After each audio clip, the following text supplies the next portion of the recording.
the kind of stuff you do.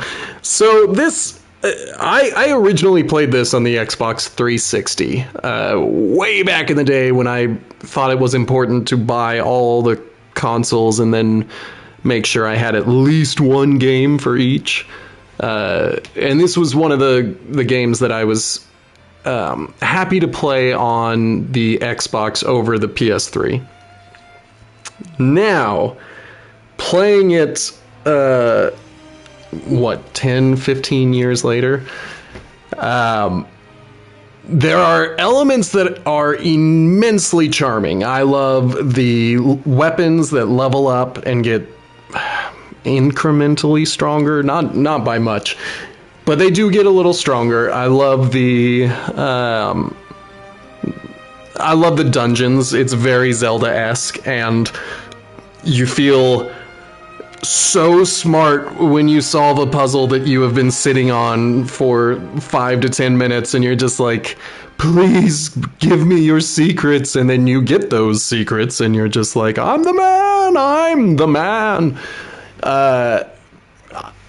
Story kind of feels like it took a back seat, which is a shame because this game was touted for its story. People were like, this is going to be a game about the apocalypse, loosely based on the biblical version of the apocalypse. There's going to be the 4 horsemen of the apocalypse, and we're going to tell 4 stories focusing on each one of those, and this first game is going to focus on war. It's going to be violent, it's going to be brutal, and it's going to be everything that you're looking for, and I was in. I was like, all right, cool. I went to high school at a private school, and they were very horny for the apocalypse, so give me that version of the apocalypse in a video game.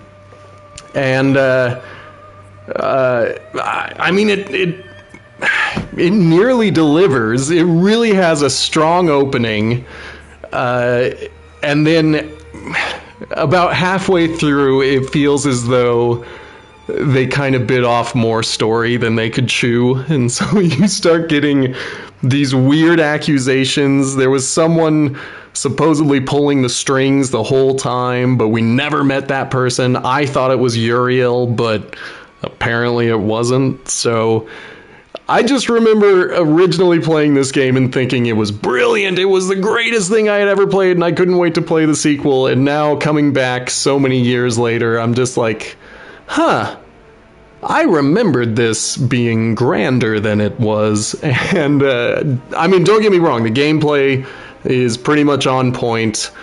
It's not much of a game. I mean, it took, what are we looking at, 17 hours to finish, and that was with me kind of piddling around and lightly exploring and even getting lost and stuck a couple of times. So it's not much of a commitment, and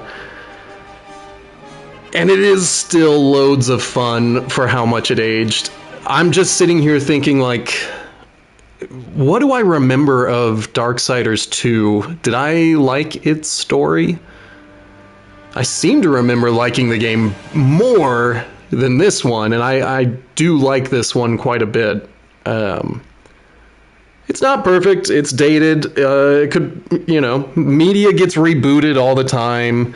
Why not reboot this one? Let someone else take a crack at it, go for a Zelda-esque dungeoner that is trying to tell an apocalyptic story.